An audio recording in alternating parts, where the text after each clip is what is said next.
নমস্কার বন্ধুরা, আমার রান্নাঘরে সবাইকে স্বাগত। মটরশুঁটির কচুরি খেতে সবারই ভালো লাগে। তো আমি কিভাবে মটরশুঁটির কচুরি বানিয়েছি চলুন দেখে নেওয়া যাক। এখানে আমি 400 গ্রাম মটরশুঁটি নিয়েছি। এরপর মটরশুঁটিগুলো ছাড়িয়ে নিচ্ছি। আমি একটু কচি কচি দেখে মটরশুঁটিগুলো নিয়েছি, যাতে মটরশুঁটির একটা মিষ্টতা ভাব থাকে, সেই রকম মটরশুঁটি আমি নিয়েছি। মটরশুঁটিগুলো আমার ছাড়ানো হয়ে গেছে। এরপর একটা মিক্সির জার নিয়ে নিয়েছি। মটরশুঁটিগুলো ধুয়ে এর মধ্যে দিয়ে দেব।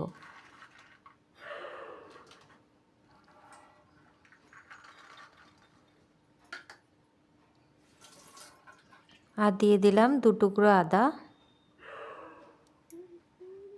3টে কাঁচা লঙ্কা, 2 চামচ মৌরি ছোটো চামচের, আর অল্প একটু চিনি। এরপর একটু সামান্য জল দিয়ে ভালো করে একটা মিহি পেস্ট বানিয়ে নেব।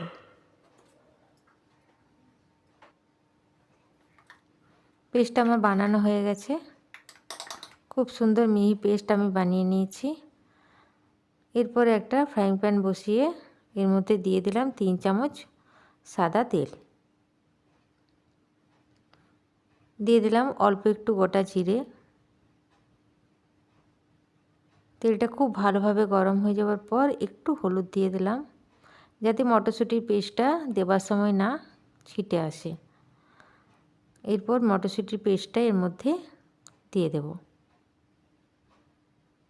মটরশুঁটির পেস্টটা দিয়ে খুব ভালোভাবে এটাকে শুকনো করে ভেজে নিতে হবে।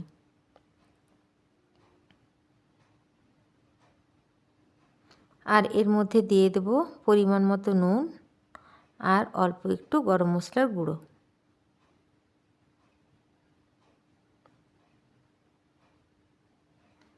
দিয়ে দিলাম পরিমাণ মতো নুন। নুনটা দিয়ে ভালোভাবে নাড়াচাড়া করে মিশিয়ে দিলাম।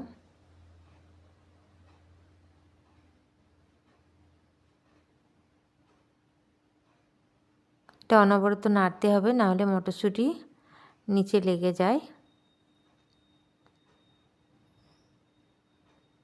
দিয়ে দিলাম হাফ চামচ গরম মশলার গুঁড়ো। প্রায় শুকনো হয়ে গেছে।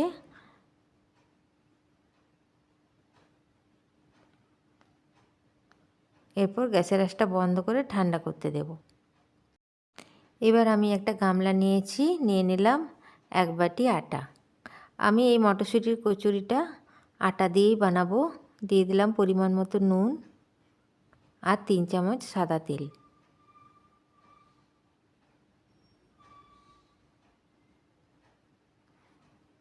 এবার তেল, নুন আর আটা খুব ভালোভাবে মিশিয়ে অল্প অল্প জল দিয়ে একটা মিশ্রণ তৈরি করে নেব। ভালো করে মেখে নেব।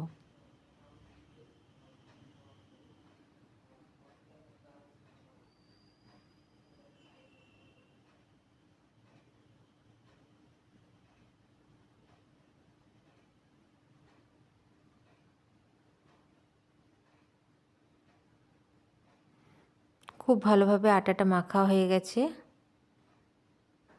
এবার লই বানিয়ে নেব।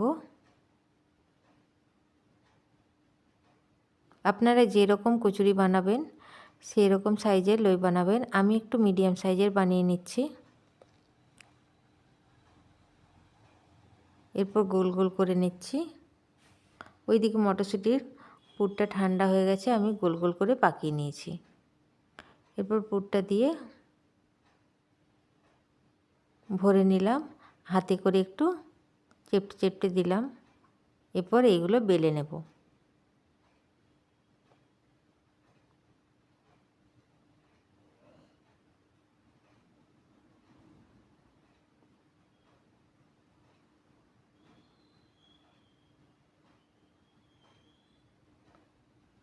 পুরটা একটু শুকনো করলে বেরোয় না। আমি পুরটাকে একটু শুকনো করে নিয়েছি।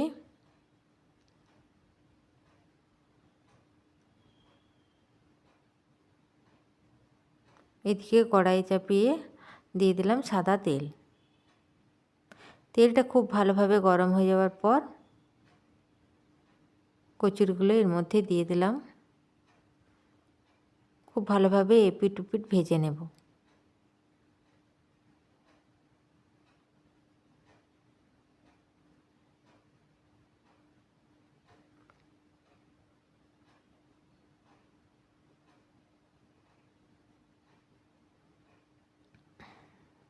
তৈরি হয়ে গেল মটরশুঁটির কচুরি। আমার এই মটরশুঁটির কচুরির রেসিপি আপনাদের যদি ভালো লাগে তো আমার চ্যানেলটিকে সাবস্ক্রাইব করার জন্য অনুরোধ রইল। সঙ্গে একটি লাইক করে দেবেন। একটা তুলে নিলাম, আরেকটা এর মধ্যে দিয়ে দেব।